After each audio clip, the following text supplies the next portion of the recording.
Hey guys, and welcome to the Life of the Hills podcast. We exist to demonstrate the love of Jesus in the way that we live, work, and play.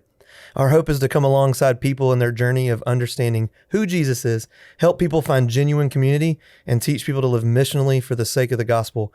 Remember, if you enjoy this podcast and find it helpful, please subscribe and share.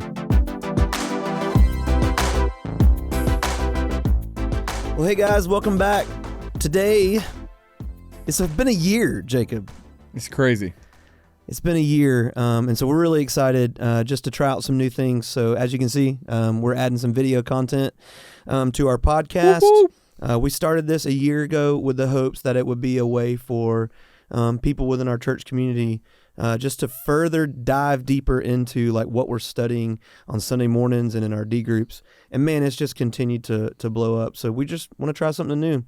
And what a time to bring my good friend, man, one of my best friends, Jacob Green, our lead pastor, on the show with us. So, Jacob, glad you're here, bud. Man, now they get to not only hear the voice, but they get to see it. So, like, oh, Lord, we're getting cut up too much in this place. Yeah, I know. I think about when we first started this, and we were, like, hitting tables and, man. And we're looking at each other like, oh, no, everybody's going to hear this. But now they can see when all that stuff, or if I spill coffee on my shirt. So today will be funny. Yeah, it's going to be great. So Jacob, I want to start with a couple things. I did this the last couple weeks. We're going to do some this or that. All right? All right, bring it on. All right, so would you rather go on a road trip or take a flight? Ooh, I like to fly. Okay. I enjoy flying. Yeah. So I guess if I had to pick one, I would probably say flying, but there are definitely some it depends in there because like if it's a road trip where we get to like stop and see things on the way, I love that. Oh yeah. If Levi's in the car, it's fun. I can tell you that right now. Levi in a vehicle is torture. Yeah. So Levi's my youngest, and man, he does not like riding for a while. So having him strapped down, that sounds miserable. it is so bad. Yeah, I mean, he is. Bless him. I love him so much. But all right, number 2, karaoke or trivia? Trivia, ain't no doubt. I enjoy other people's karaoke. Well, I don't know. Karaoke would be fun. It'd have to be some like 90s rap. I was about to say I can see you like picking like some old 90s rap. Yeah, or like early R&B 2000s. stuff, Oh yeah, and just making it like a show. Performing. Yeah, I'd hit the performance on it because I can't hit a note. But at the same time, dude, you have so much knowledge. There's sometimes we'll be talking about the most random thing, and you're like, oh yeah, and then you just have this knowledge. I'm like, bro, you're the guy to take the trivia. Maybe so. It don't always work on the spot though. It's like random. Like why is this? Yeah, why do I have this right now? Oh, this is so useless. What about fishing or hiking? Ooh, I don't fish. I catch fish. Okay. So if I'm not catching fish, I'm swimming. Yeah. You're done. And I'm like, if I'm throwing it out there and nothing's biting, like I'm done. So I got you. I'd probably pick a hike. Yeah. For that. So I just moving. I'm moving. I'm guaranteed we are very similar in that. See what I'm going there to see. For sure. So I'd probably go with a hike. All the views. Yes. Man, I get it. Last one, summer or winter? I think I know this. Summer all day, baby. I know, man. Good night. There's just more to do, it feels like, in the summer. That and bring on the heat. I know it's hotter than fire, but it's like, I don't care. Hey, you know me, I just have to pack an extra shirt. I mean, in Warner Robins, I don't even unpack my summer clothes. Yeah. I mean, I just wear them all year. I wear them all year. Just throw a little light jacket on. And that's right. So definitely a summer guy. Yeah, me too. I actually really do like cold weather, but when it comes to like things to do and like just I guess interacting with the season, being outside a lot, right. It's just easier to do things in the summertime. I like winter. I mean, I want it to snow a few times. That'd be nice. We don't get that here, so no, not at all. I'm gonna have to start like traveling to some snow because my kids don't even know what it is. But I'm a summer guy, man. I love all the things summer. Yeah. Well, man, it's Easter week, dude. I know for everybody else it's Easter, but man, we've just been working really hard this week, just kind of doing some new designs and stage appearance stuff. Sure. But all that, I love how you say this all the time. You say, man, our facilities, we just want it to be something that helps us facilitate what we're teaching or facilitate the gospel. Yeah, I mean, and I love that. Easter's a big week, and God uses these big moments, these big seasons, and these big days, and we just want to capitalize on those. That's right. And so, I mean, Easter it's the big one. Oh yeah. Yeah.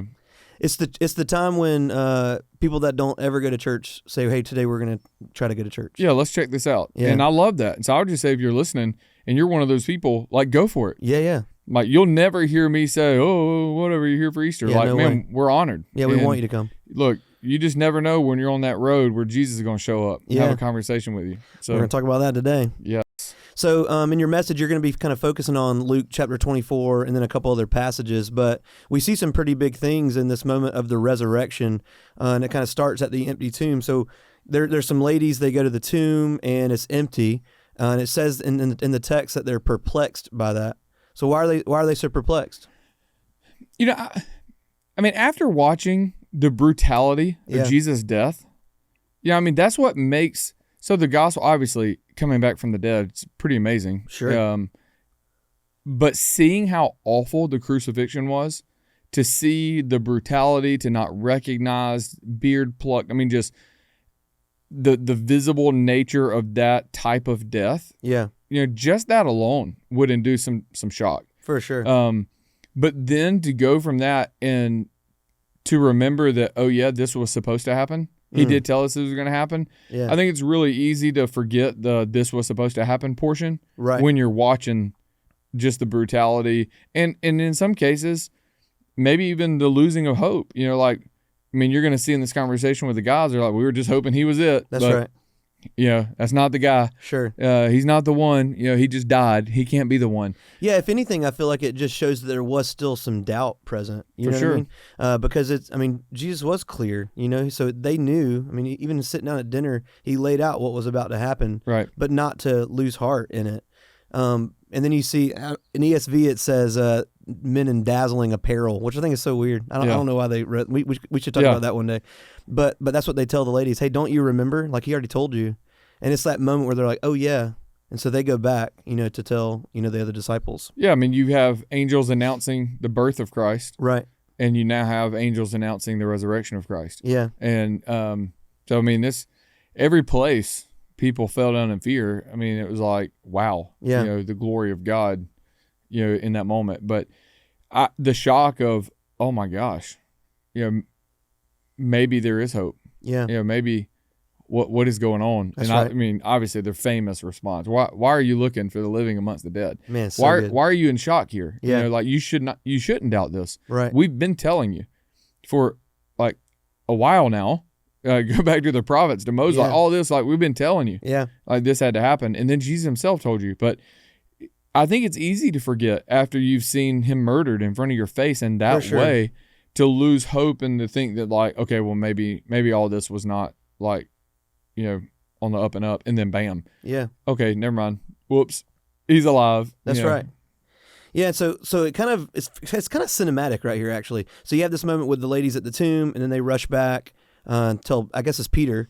But then it's like it cuts away to two disciples walking on the road, and Jesus actually walks with them, and they don't even recognize him at first, So as you kind of look through that in that passage, like, what are your thoughts on that whole conversation, that dialogue between these two guys and Jesus? Well, one, and I know this is kind of odd, but it gives me so much hope. Yeah. Because I'm probably not the guy who's in the disciple group. You know what I'm saying? And it's like, Jesus didn't only come and appear to just the few select people in a room. Yeah. I mean, he's going to later tell us, he would appear to hundreds of people. That's right. Not just these special people, but like, he made himself in a secret, hidden way. That's right. Like, hey, don't just take Peter's word for it. I think there's a lot of heretics that have said, just trust me.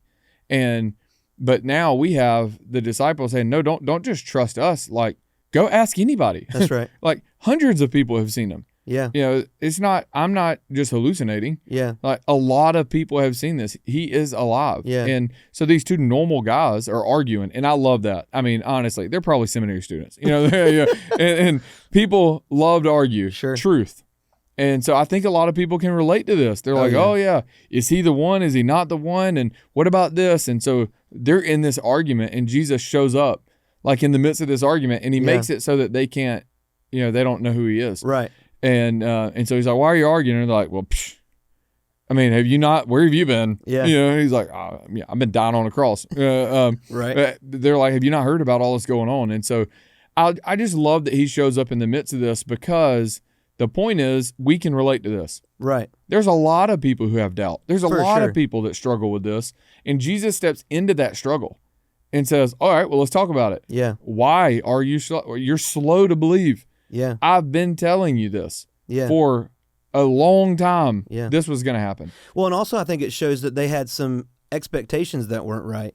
Even in the way they say, we thought he was going to be the one to like deliver Israel. And when you go back and look, I mean, even at the moment when Jesus is coming into Jerusalem on a donkey, everybody had this expectation for who he was going to be. That's good. And he didn't quite meet it. And so it was like this moment where even those who had followed him for a time, whether it be the 12 or these men like, here, who just knew about him and knew of his mighty teachings, Yeah, that's good. they still have this expectation that he was going to deliver him in that way. Right. And Jesus is going, you fool.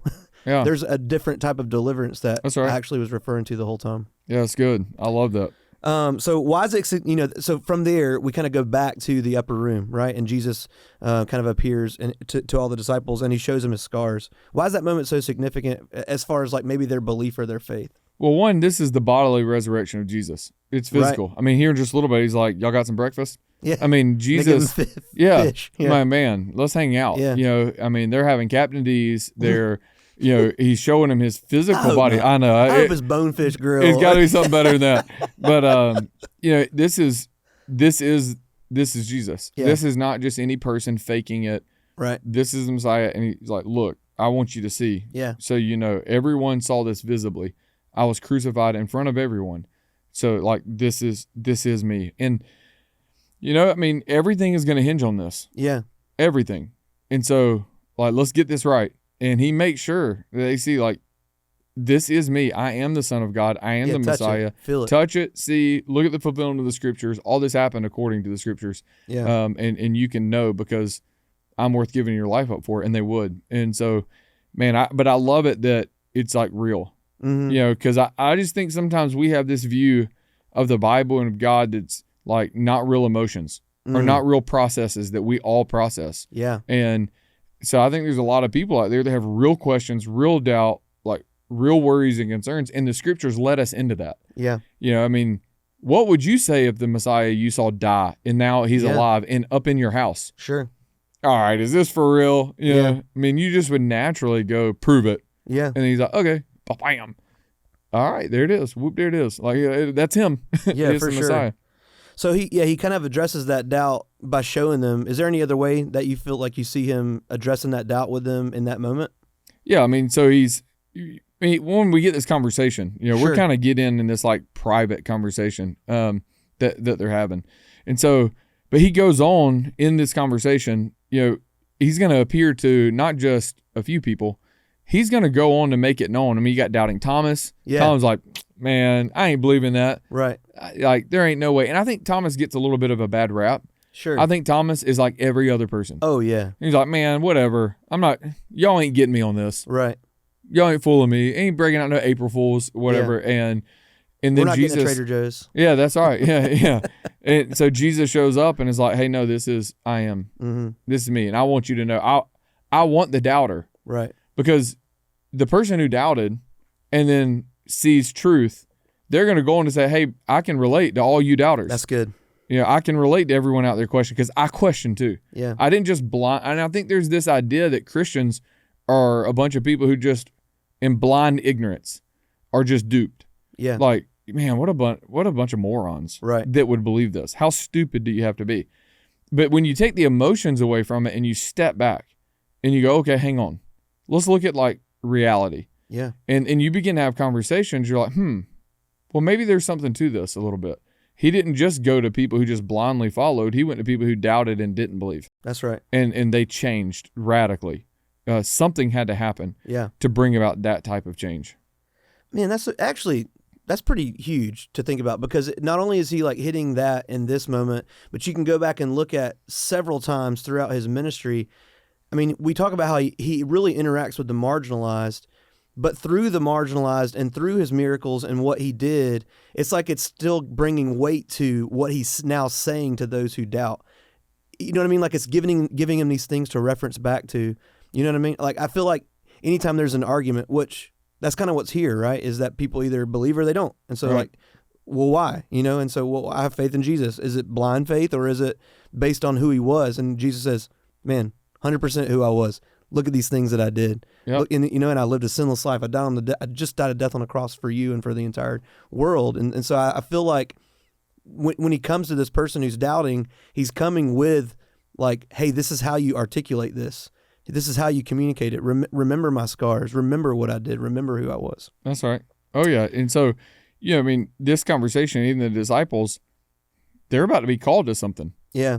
And so having confidence Yeah. in who Jesus is and what Jesus just did Yeah. is important. And Jesus takes the time Yeah. to allow them to really answer that question. Yeah, that's right. Is he really alive? Yeah. Is he in front of us? Which And I love that. is awesome. So would you say, like in those, well, not would you say, in those moments where he's like showing his scars, he's walking through scripture to kind of like open their mind to things, how is that equipping them and preparing them for the mission that he has at hand for them to share the gospel? So we can see this previously where he's preparing them by sending them out in groups of twos. And he tells them, find a person of peace. And, Yeah. if they don't believe, knock the dust off your feet and be about it. So there's been this preparation phase. And now they're about to go out and proclaim the good news of the gospel. Right. And they need to have certainty. There cannot be this place of doubt. They have to know that they know that they know. And so he gives them that space because in return, they're about to proclaim that message. And so people are going to look at, how do you know? Yeah. Are you sure? Like, could this have been, okay, well, they're writing the scriptures in like the lifetime of the people who saw it. Yeah. So anyone who wanted to question or doubt or come against it could. Yeah. Hey, I'm writing an open piece here. So anybody who wants to come against the facts of this, y'all bring it. Yeah. There's eyewitness accounts, hundreds of eyewitnesses accounts that can go. So anybody who wants to bring it, here's the facts. And so they would need that type of certainty to go out and proclaim the gospel, and they would. Oh, yeah. And I think that Jesus is doing this intentionally, but also supernaturally. I mean, good night. I don't know how much you can question if he just appears up in your room. Sure. So at that point, though, I think a person might say, yeah, but maybe what's being questioned is their sanity. Sure. I mean, they just saw, maybe it's shock. They have really seen this thing. So he's like, okay, well, here's my nail-pierced hands, touch it. I'm not a ghost. I'm not just a figment of your imagination. This is real. Yeah. This is tangible. And it's not just going to be you. I'm going to do this to people on the road to Emmaus. I'm going to do this to hundreds of people so they can see and know. Give me some fish. Oh, yeah. You know what I'm saying? And so it's not just this crazy moment. That's right. These are real things that we can rest in.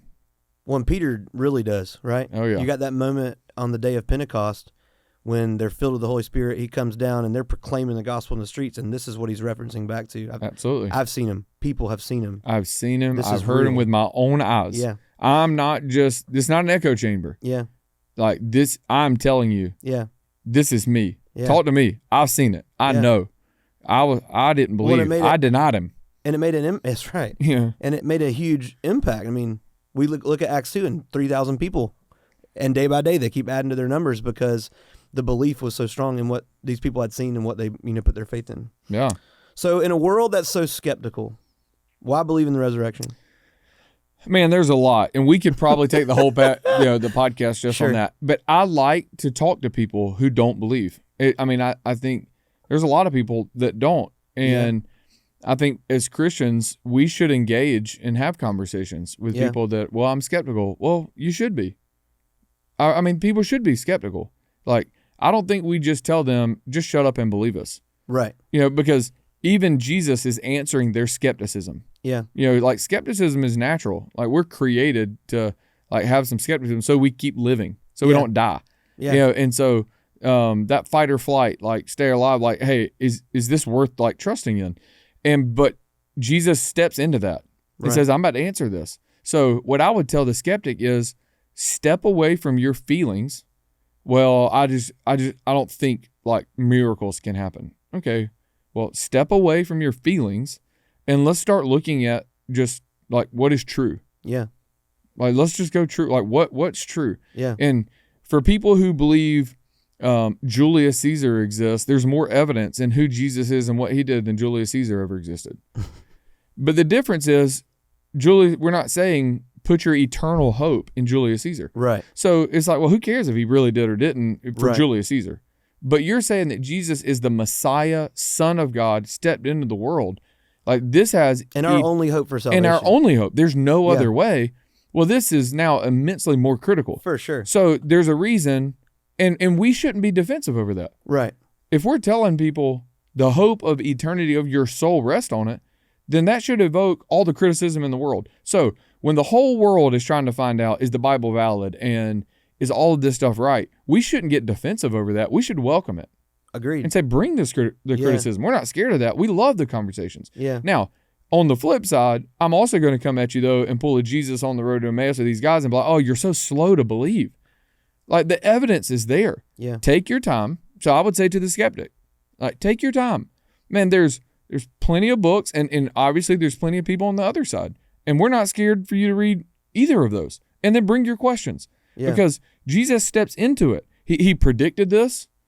I mean, we're talking over in different continents, countries, people, Yeah. different people types, different backgrounds. This was predicted. It was shared. Right. And we're talking like just take whatever you want. You want to do math? Well, the mathematical possibilities that one person could fulfill all of the things that were proclaimed ahead of time, all these prophecies, it's not mathematically possible. Right. Yet he did He it. did. Sure. So you want to go to science? Okay, well, let's look. I mean, science, as we continue to learn and understand, it continues to point toward creation and a divine organization. It's organized. It's created in a way. So I just say, bring your skepticism. Yeah, I agree. Jesus stepped into it, and so he's predicted this.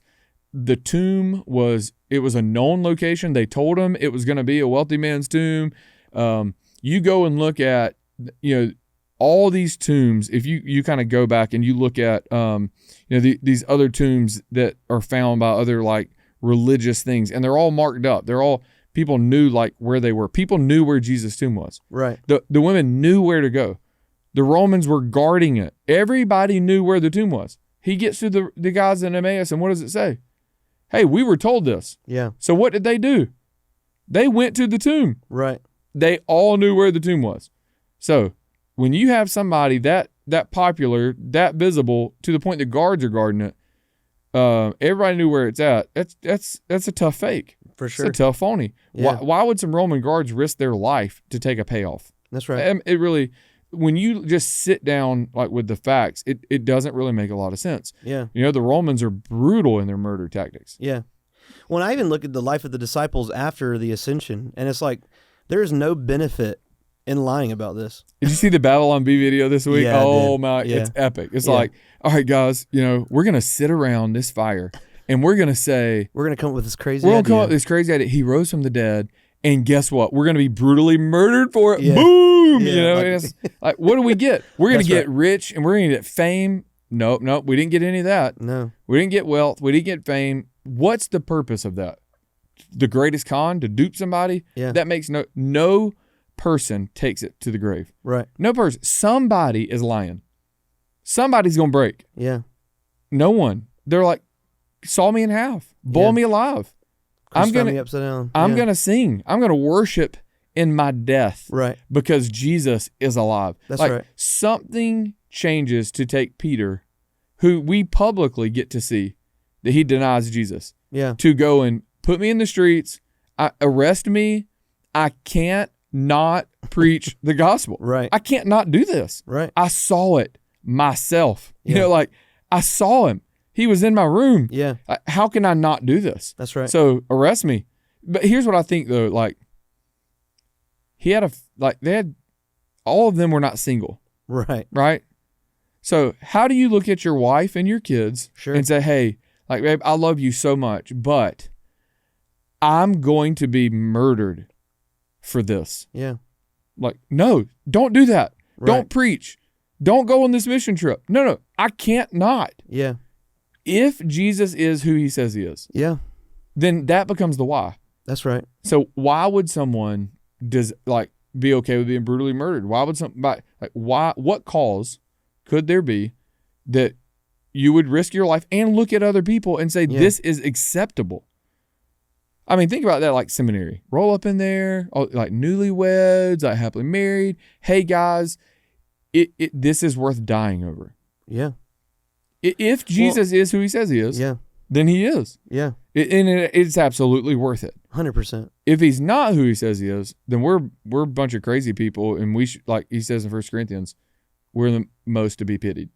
That's right. And so I think what we find in the scriptures is you start walking through the disciples and their transformed life and the movement of the gospel, how far it goes in the lifetime of people that could deny it. Mm-hmm. Hey, can anybody dispel this? We've heard this. Anybody want to come against this? And there was nothing that could stop it because people saw it. Yeah. You know, and so there's a reason the church has continued to live. Yeah. Not over a bunch of ignorance or false hope, Right. but because the truth sets you free. That's right. And so, well, it brings way more weight to what it means to be a Christ follower. You know, I look at I can't remember their names. I actually used them in a sermon a couple of years ago. But there's these two guys in the 1800s who sold themselves into slavery to go reach an unreached people group. right. You know what I mean? And as they're selling away from their wives and children, they say, "May the Lamb of God receive the reward for his suffering." Like that's what they yell back from the boat. And so I look at us now, and I just feel like there's a lot within like the Christian movement that says, "Hey, sacrifice the type of music you listen to, or Right. sacrifice." But no, like it's down to your life. I mean, are you willing to sacrifice your life for him? You know, because that's what it takes to be a Christ follower, is to know that there's nothing that you should still have a grip on. That's hard though. Oh, I mean, think about so Paul, I mean, he is an enemy of Jesus. I mean, we're not like a little bit. No. He's like, I'm utterly against you, to the point What does Jesus say to him? I'm hunting out the church to murder them. He says, "Why are you persecuting me?" I mean, his whole life, the mission of Saul's life Yeah. was the church is fake, phonies. This is an expert in the law. Yeah. All right, far more than most skeptics today. He was an expert in it. Yeah. And he is coming against the church in every possible way as the enemy of the movement of the gospel. Yeah. And on the way, something happens. Like, you tell me, like, what do you think the chances are that I would become a Florida fan? Probably pretty rare. Pretty rare. I mean, Yeah. the fact that we have some blue lights up in here, I'm struggling a little bit, you know, like, and so I'm rocking my red, you're in your Sure. black, like, go Dogs, all That's right? right, go Dogs. Like, the chances of me becoming a Florida fan are almost 0%. And that just doesn't touch Yeah. Paul's hatred toward what he believed was the heresy Yeah. of the church, the diluting, like, of truth, murdering men, women, children to stop it. That's right. And something happens to where the rest of his life, to where he's dedicates like himself to that which he shipwrecked, persecuted. bit by a snake, in Yeah. prison. Hey, people preaching against me, I don't really care as long as Jesus is glorified. That's right. What could make something happen like that? But he saw Jesus. Yeah. And so I think that this weekend is so important because it's a reminder that this is everything. That's right. It is absolutely everything. Yeah. It's why I can look at you, and why I did. It's why we sat down at a lunch, and I looked at you and said, I want you to give up your life Yeah. as you know it to help advance the gospel Yeah. on our team as a part of the church. Right. And you said, okay, I'm doing that as a teacher, Yeah. and now I'm going to give that up. And man, there are weeks. It ain't easy. It ain't easy, bro. And I would say, I mean, you know, pastors quitting left and right. Sure. It's hard, For sure. but it's worth it. Oh, 100%. And the reason it's worth it Yeah. is because the tomb was empty. Oh, yeah. You know, that's the thing. Oh, yeah. Like, that's our why. Yeah. And I think that's everything. And so what I would say, you know, with thinking about the skepticism is just more fuel to the fire. That's right. It's just more reasons, like, to not run away from the skepticism, Yeah. but to allow the skepticism to bring us to truth. Yeah. And we're not scared of it. So on Yeah. a practical side, you know, Easter is a holiday, you know, Right. that even if you don't believe in Jesus, people still observe. Yeah. So that means families are getting together, friends are getting together. What's your advice to like maybe our Christ followers in our church and outside of our church who are entering into situations where they know they're going to get hit with skepticism? Yeah. I'd say listen. That's good. Yeah. Listen. I mean, Yeah. Jesus is listening to them. He let them share their skepticism Right. on the road to Emmaus. I mean, he is all truth. And I mean, by the way, gosh, how amazing would that have been to listen to Jesus go from Moses all the way through. Oh, yeah. And it says he revealed himself in the scriptures. Yeah. I would have, that You're would have been awesome, but he listened to their skepticism first. Mm-hmm. He listened to their argument. Yeah. And I think sometimes as a church, we're so easy to preach and proclaim. That's right. That we're not as quick maybe to listen, because listening allows us to find where the bridge is built to. That's right. And so I would just say, listen to your family and friends, reminding them like we care for you. And so we're not coming across as like, man, holy elitist. That's right. We're Thomas. We're the doubters Yeah. whose just eyes and hearts were open to the truth of the gospel. Their eyes and hearts haven't been open yet. So we should listen and hear what they have to say, so that we're learning, okay, where's your big doubt? Yeah. And even though we have all the answers, even if you can answer that, we're rarely going to win somebody over from skepticism to faith with correct answers. Right. And so I would say then it's not to win the argument, but to just take a moment and hopefully to point them to the cross in such a way that on their own they would realize like, hey, something's missing in my heart. Yeah. And the Spirit would begin to transform their heart. Which is real faith. Like earlier when you said, we'll just shut up and believe it. I just don't know if that's not real. You know what I mean? And there's always going to be in the back of someone's mind that deep skepticism that keeps them from genuinely not only seeking Jesus, but believing. Yeah, and I would even say pastorally, like the church is not a people who are heartless. Right. And I would say this, there's a lot of people who are in the church building Sure. who I'm scared to death that they're not really going to be in heaven Sure. because they have a head knowledge That's right. full of information. Yeah. And And they would tell you right now with a bullet to their head, they do believe Jesus rose from the dead and they have all this knowledge, yeah. but it's never changed their heart. That's right. And so I would say to your neighbor, to your family member, like, even if you win the argument with them about what is true and they leave convinced Right. Jesus is the Son of God and you won, doesn't mean they're going to spend an eternity with him and that they're a disciple. Yeah. And so the aim would be is really, God, like, open their heart and their mind. Yeah. And how could they turn their life over to him? In my own life, it's so obvious. The times that I just let knowledge win were the times that I lost like the opportunity with the person. You know what I mean? And so listening really is the avenue into how to communicate the knowledge that we have stored, right? And I just feel like, I can't remember who it was, a pastor. Yeah. He said in most conversations where he's trying to like share the gospel with someone, he only talks about 20% of that conversation. That's good. But the thing is I look even more at it's not just one conversation. So my advice too would be, don't let it end at lunch after church on Easter. You know what I mean? Yeah. Like, let that be where the conversation begins. That's good. Where you have a chance to really listen to these, family members, friends, whoever, who are really struggling with skepticism, but then invite them to coffee. Yeah. Or invite them to a D group setting, or invite them to a friend hangout where you're able to like have someone else with you who you're proclaiming the gospel, but you're still in that listening mindset. Well, it's a relationship that's developed. Well, let me flip it on you and ask you. Okay. And I know the answer to this is a little hypothetical, but for real, I think sometimes people think we don't have these struggles. And so is there a time where, like in your mind, where you've questioned, like, man, even if I do share the gospel here, like, it's not going to matter, like, they're not going to get saved? Ooh, yeah, of course. Yeah, I can think of, from college on. Yeah.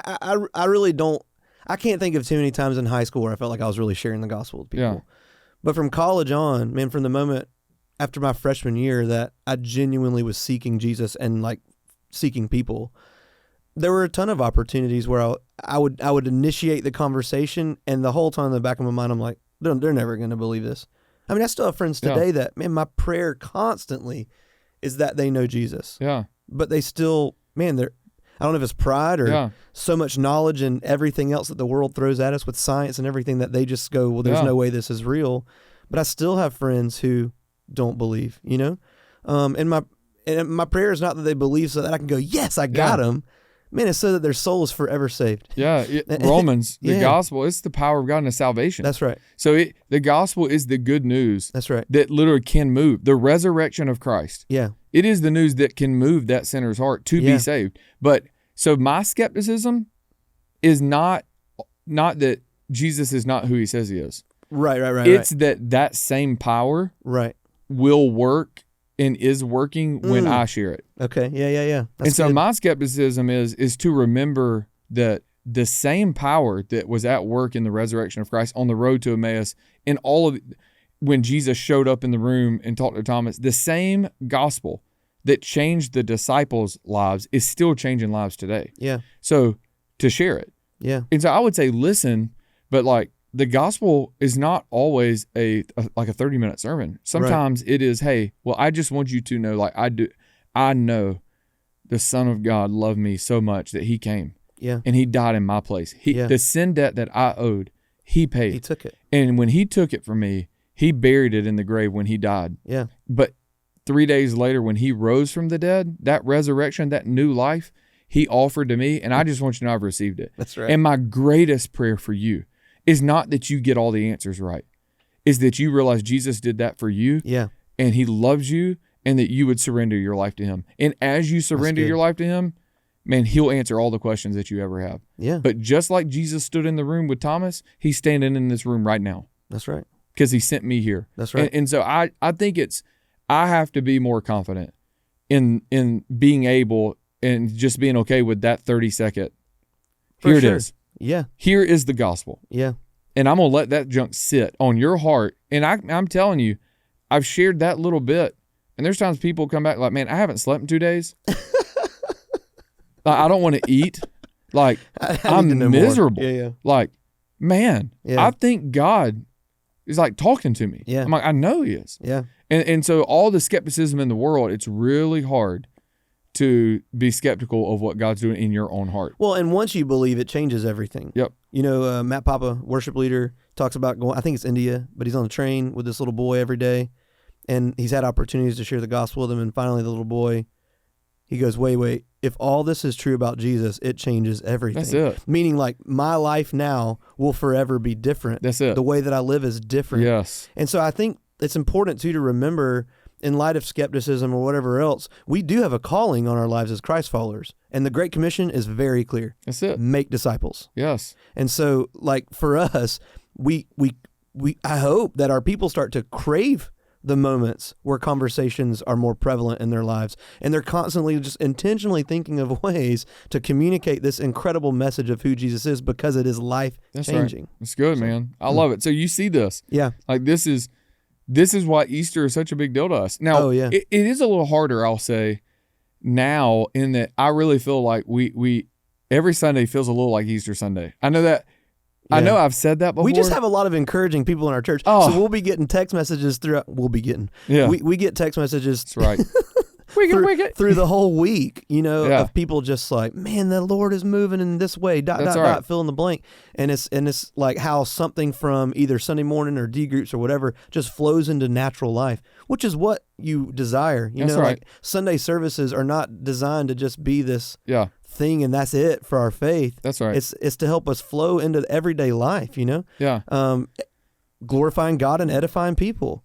And I just feel like lately, you're right, it's just been really good, amazing. Man. So for me, I would say this, like Easter services are done, my family, however that looks and whoever's there and however it all like combines, at the end of the day, what we're celebrating, we'll have fun. That's right. With eggs and we'll do all the things but like our family knows what we're celebrating is the greatest thing that has ever happened. Yeah. And we're going to talk about it. That's right. You know, so I would just say to the church, man, let's keep the gospel on the forefront all the time. Oh yeah. And you know, this weekend it's just a huge weekend that we just get to celebrate, and it's amazing. I love it.